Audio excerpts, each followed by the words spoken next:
Hi, good people. Welcome to my platform dedicated to sharing educational and thought provoking content.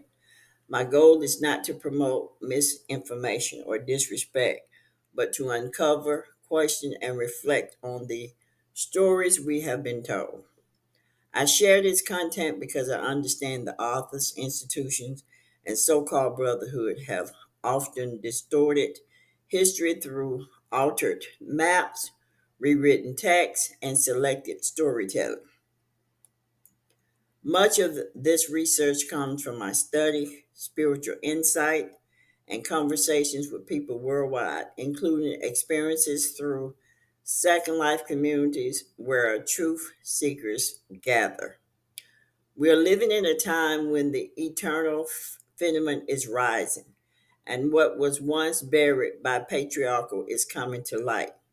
Reclaiming our stories and restoring the balance the Most High intended is important. Awareness of the soul is power. Moreover, the more truth you know, the more you can grow. When I use certain words, it is not to offend anyone, but to express my perspective and passion. I encourage you to take what resonates with you and what does not resonate with you, put it on the shelf or throw it away. Now, this particular video is part two, uh, and it's called Easter. And the first video that I did is Easter, the goddess Astaroth, Easter, Isis, not Jesus. That was the first video. The second video, which is this video, is called Easter Part 2 of 2. And I will add the first video underneath this video. Now, if you take a look at Strong's G3957, Pascha is the word, is commonly translated as Passover. In the Greek New Testament, however, the original Hebrew term for Passover is in Strong's H6453, which is Pesach. Pesach directly refers to the original Hebrew feast, the lamb, and the ritual described in Torah. Now, G3957, Pascha, does not mean Passover. That's in the New Testament, which it just don't mean Passover. In the same way as the original Hebrew word H6453, Pesach. Instead, it is a Greek version of the Hebrew word borrowed and used by Greek speaking people. Over time, especially in early Christianity, Pascha started to take on new meanings, referring not just to the Jewish feast, but also to the death and resurrection of Jesus. So treating both words as the same can be misleading because they come from a different language, culture, and religious ideas. Now keep in mind there's a difference between religion and spiritual. The Jewish tradition where the Paschal sacrifice was offered to commemorate the Israelites' deliverance from Egypt. Now, keep in mind the word Egypt means bondage. Specifically, it denotes the Paschal lamb the Israelites slaughtered and ate on the 14th day of Nisan or Abib. Nisan or Abib is the same words for the first month of the year, which is March, April. This act memorized the night their ancestor, following the Most High's instruction, marked their doorpost. The doorpost is your head. Okay, I'm giving you some esoteric meanings. So the doorpost is your head with the lamb's blood. The lamb's blood is life, is the life force. It's the awareness, the initiation energy, so that the destroyed angel would pass over their homes. The word home is house, which is you, during the final plague in Egypt. What is the plague in Egypt? It's the mind being in bondage, because Egypt represents bondage. represents making or activating the mind as a gateway, preparing it to move from bondage, which is ignorance, which is the lower self, to liberation, which means awaken to the higher self, or the soul. The passing over becomes not just a historical event, but a metaphysical process of shifting one's inner state, crossing from darkness into light and spiritual sleep into awareness. The term also encompasses the Paschal Feast itself, a celebration that extends from the 14th to the 20th of Nisan, which is March, April, the beginning of the year. Your beginning of the year does not start in January. It starts spiritually in March, April. Okay, it specifically refers to the Paschal lamb consumed on the 14th of Nisan Abib, which is March, April, making the homes, which is the house, is you, of the Israelites. The word Israel is Isis, represent the spirit, Ra represent the mind, and El represents the elements, and all this is inside of you, which is spirit, fire, air, water, and earth, to ensure protection during the final plague. What is the plague? The plague is the lower thinking. Okay, that's what the plague is. So the Greek word Paschal, pronounced Pascha, is a Chaldean Aramaic origin and corresponds to the Hebrew Pesach, H6453, meaning exemption, explicitly referring to the Passover offering of festival. This comes from the root H6452, which is a verb meaning to hop, or more significantly in this context, to pass over or to spare. The term Easter appears only once in the King James Version of the Bible, in Acts 12:4, where it is used as a translation of the Greek word Paschal and does not appear in Hebrew. However, scholars widely agree that this was a mistranslation, as the passage refers to the Jewish Passover, not a Christian celebration. Okay? Over time, this contributed to the common association of Easter with Jesus rather than the original Jewish feast of Passover. Now, traditionally, Christians celebrated Easter as the day Jesus rose from the dead, 3 days after his crucifixion, a foundational belief rooted in the New Testament gospel. This never happened. The story is a metaphor. Please read Ezekiel 18:20. I'm going to tell you what Ezekiel 18:20 says. The soul, which is the self that sins, he shall die. The son shall not bear the iniquity of the father, neither shall the father bear the iniquity of the son. The righteousness of the righteous shall be on him, and the wickedness of the wicked shall be on him. Okay? Pretty much letting you know, can't nobody die for somebody else. And the Creator did not send anybody down here to die for, and it's a metaphor. The traditional Christian claim that Jesus physically rose from the dead 3 days after his crucifixion is not supported by natural law, the realities of the human body. Now, I want you to listen very carefully to what I'm about to say to you because it makes sense.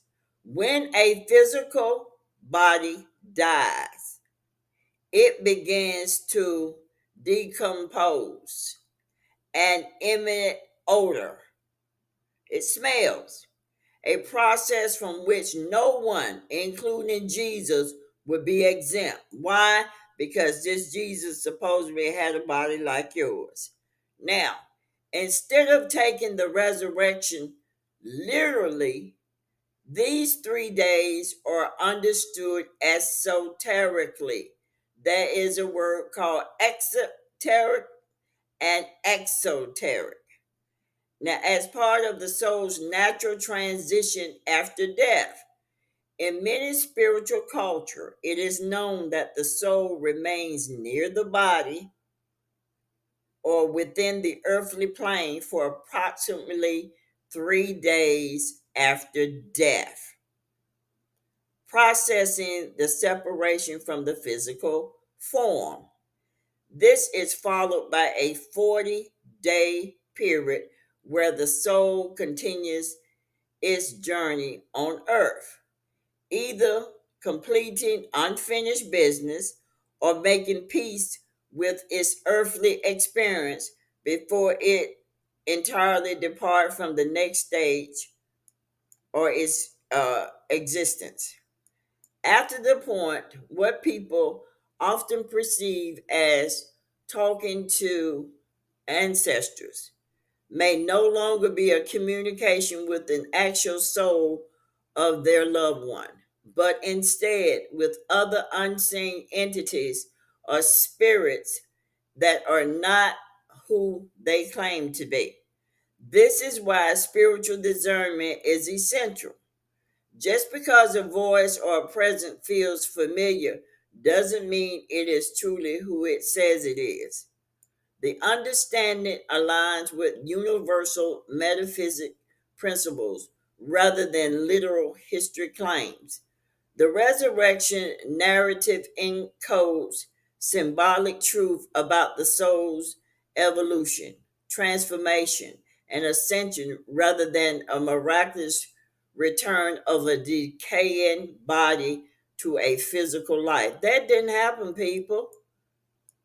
Symbols commonly associated with Easter, such as rabbits and eggs, that has to do with fertility, originating in ancient pagan tradition that y'all call pagan, celebrating fertility and new life. Now, civilizations like Egypt, Persia, Greece, and Rome, they died, DYED, and ate eggs during spring festival long before Christian appropriation. Okay, as Christianity was forced among the population, the original Jewish context of Passover gradually morphed into a hybrid tradition that fused resurrection theology with seasonal cultural symbols. This shift becomes even more apparent when considering Ezekiel 18:20,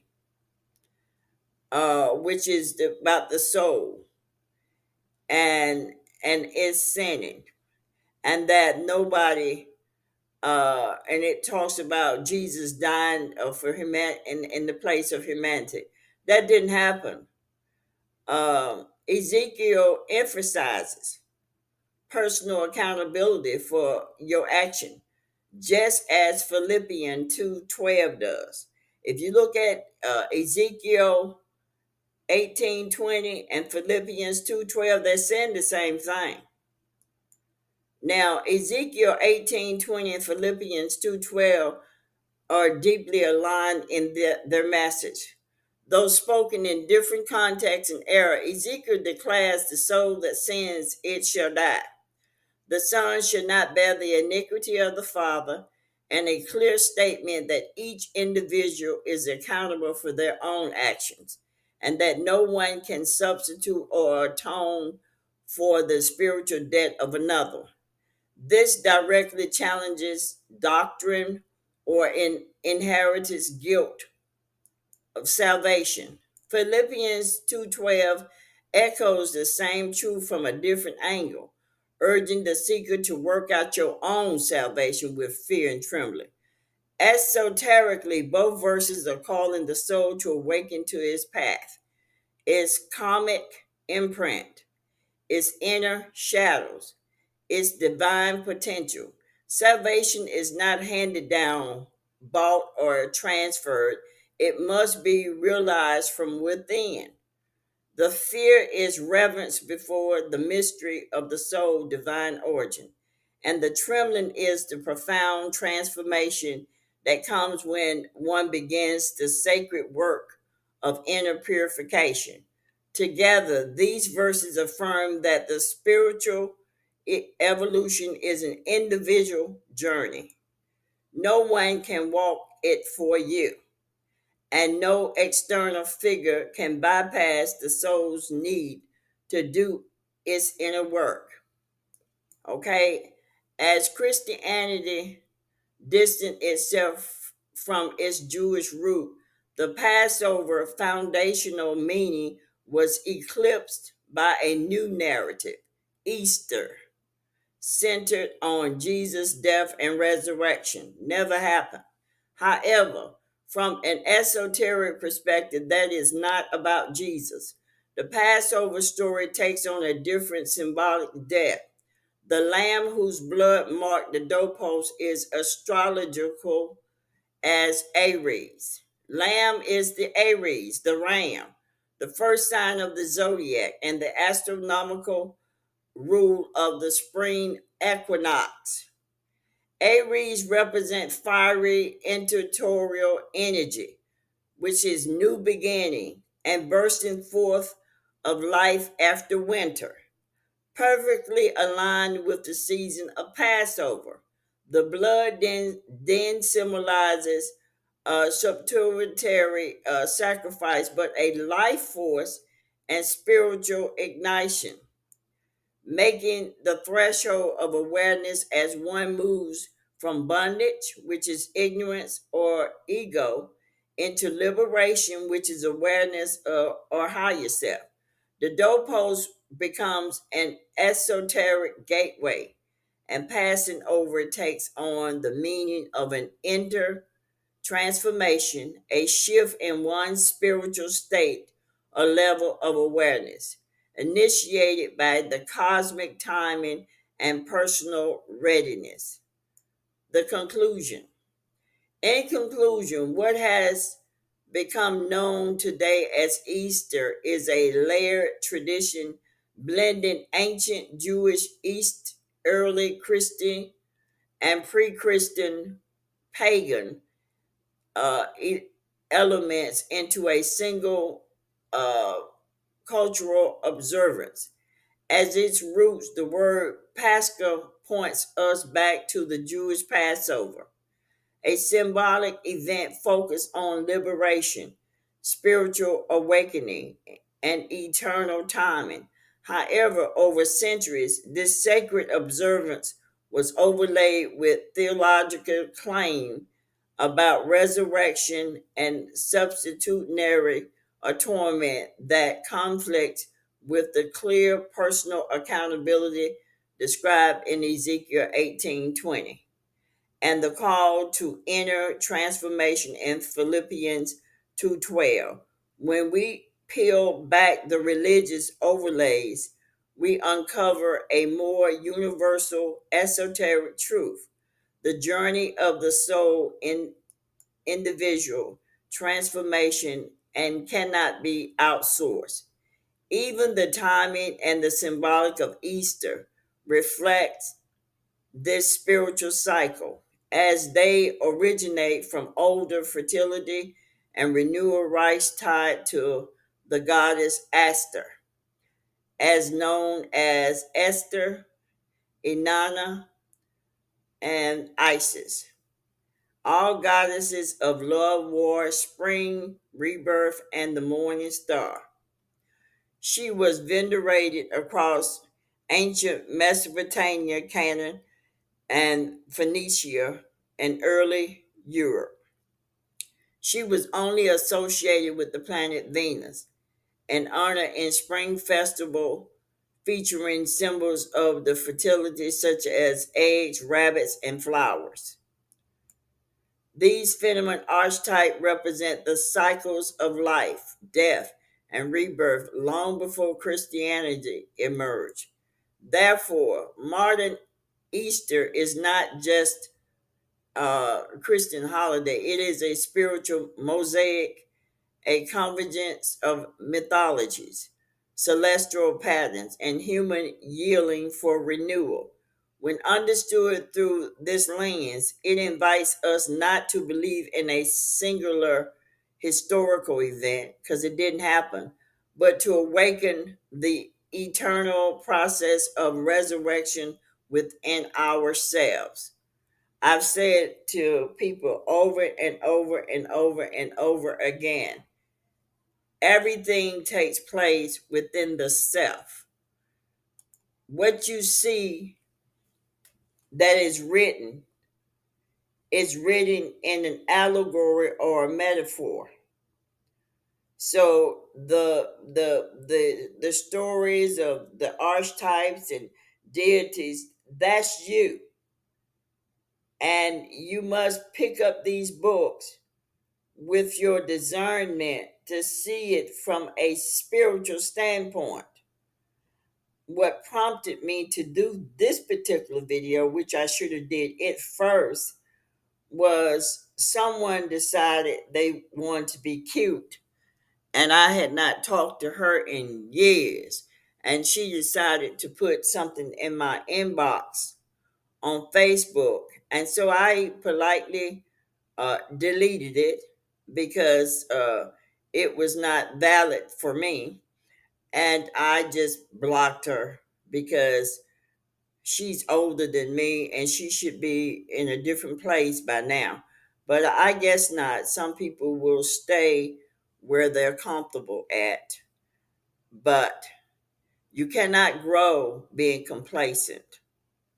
You have to, uh, sometimes the spirit will come in and shake up your comfort, your complacent, and just shake it up. And then you want to call it the devil. No, it's the spirit of the Most High doing that, because the spirit of the Most High is trying to get you to change your direction, your way of thinking. So don't always blame something up on something else outside, because what takes place on in your life is based from how you are on the inside. So until the next time, great people, take care.